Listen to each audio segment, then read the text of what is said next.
Asking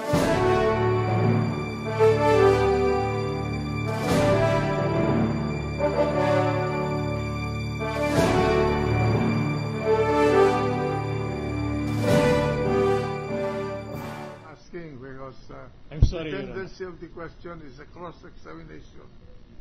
In the interest of justice, Your Honor, these are questions that the witness may need to testify on, Mr. President. Justice. It was objected to, so what is the pleasure of the gentle lady from Iloilo? Mr. President, I would like to know, since there are two kinds of rules, on whether a question can be asked on recross. First, you have direct and then cross, and then you have redirect and recross. There is a technical rule that cross can only examine the witness with respect to what has been examined on direct. So there is a limitation. That's why it's very technical. And the same rule should apply on redirect and recross. You can recross examination only on the topics that have been covered by redirect. That is a technical rule. But there is another rule called the open rule, where on cross-examination and on recross examination, the counsel can just ask any kind of question and is not necessarily limited to what has been touched upon in direct or in redirect examination. May I please request a ruling from our presiding officer on whether we adopt the narrow rule or the open rule? I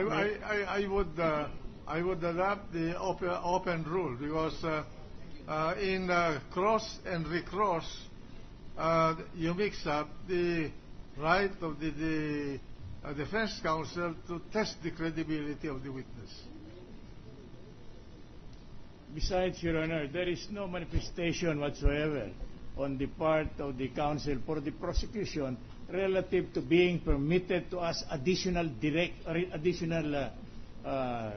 Your Honor, or direct question. That will disrupt or revolutionize the law on evidence, Your Honor. On direct, after the direct, cross. After the cross, redirect. But that is limited to matters that were taken up in the cross-examination, Your Honor. That's why we pose that objection. And we do not think that is a technicality because it goes deeper into the right of the accused. This may well be the time to state the underlying rule in impeachment trial. From what I have read is that the strict rules of evidence in criminal trial are normally not adopted in impeachment trial. So that's why I've been trying to balance between the strict rules of evidence and a certain degree of liberality.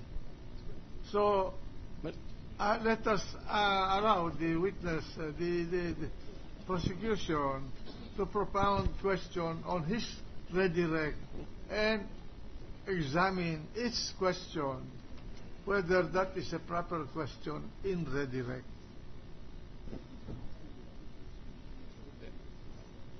The question now is whether this is entirely a new matter.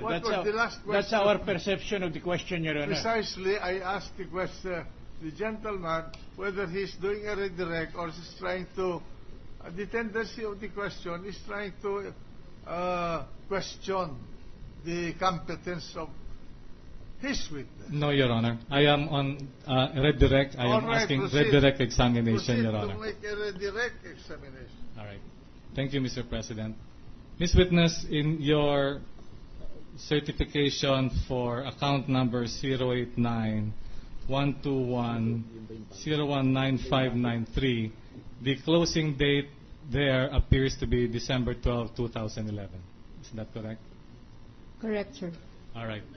There is no entry in your statement. Would your record show if there is a amount closed or closing balance or closing amount for December 12, 2011 for that particular account? Your Honor, please, I hope the court will pardon me. This is a very leading question, and this is very vital instrument. Try to reform your question. Can you tell us, thank you, Mr. President, can you tell us the closing amount as of December 12, 2011 for this particular account? Almost the same objection, Your Honor. It is more leading now than before. Double. Let the witness answer. So that, come on. If there is or there is none. May I repeat that? Yes, sir. What is the closing balance for this particular account on December 12, 2011? And the best evidence will be the document itself, Your Honor. What is involved is the content of the document. Let the witness answer. May I explain, Mr. President? No more. Let the witness answer. Sir, may I just refer to the previous subpoena? Because I think that was already covered. No. Can you answer the question? The question is simple. The account was closed on December 12, 2010. 11, Mr. President. 2011. Was there a closing balance at the end of that month? Sir, right now I do not have it, Your Honor. What? So I cannot say how much it is. The closing balance. The record does not have it. Right now, yes. I do not have it, Your Honor. Would your branch have records pertaining to the closing balance for this particular account? As I've said, Your Honor, all the records are already in the head office. But they are there. Yes, Not in the branch. I see. So it would be within the office of your president? When you say that an account is closed, what does that mean? The account has been withdrawn, Your Honor. In other words, the amount, Has been yung terminated. pera doon sa account ay tinanggal na. Yes, Your Honor. Oo. Eh, paano magkakaroon ng balance the day after tinanggal yung pera dyan sa account na yan? Common sense will tell us that there is none, di ba? Yes, Your Honor. Oh. That's why it's zero here. Oo. No, Mr. President, we are pertaining to the date of closure on December 12, 2011. What was the balance that was the last withdrawn balance for that particular account on that Do day? you know what is the amount withdrawn on December 12 when the account was closed? I do not have the data, Your Honor. That's the answer. Would you be able to bring the records, Ms. Witness, and present it to the court for the next hearing? Your Honor, please. What record is there? Closed na eh. Close na. No, Mr. President, we are referring to the records that they have that will show that on December 12, a certain amount was withdrawn from that particular account. To clarify this point, finally, what was the balance of this?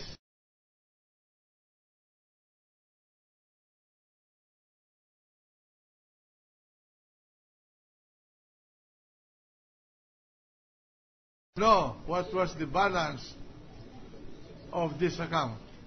I do not have the record, Your Honor. All right.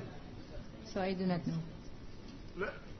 The gentleman from Cavite. Just to save time, Mr. President, I think the prosecutor is asking the wrong person. She already testified, and the president of the bank testified that all the records were sent to the head office. Just to save on time, Mr. President. Thank you. That's correct. Senator. Thank you, Mr. Incompetent na nga eh, yung witness eh. Oh. Ala. In that case, Your Honor, because my next question would also be of the same nature, I will have no further questions for this witness. Oh, no more. Are you sure you are closing your redirect? Yes, Mr. President. Okay. So, what's the pleasure of the No defense? recross, Your Honor. All right. No recross. Then, Mr. President, Oh, may we recognize Senator Lone Legarda if there is no the recourse. gentle lady from Antique.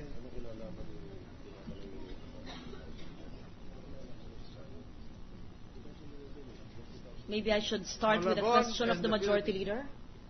The Majority Leader is requesting that this question be answered. In behalf of Senator Soto, then, I will now proceed to my first question, which is actually very, very simple.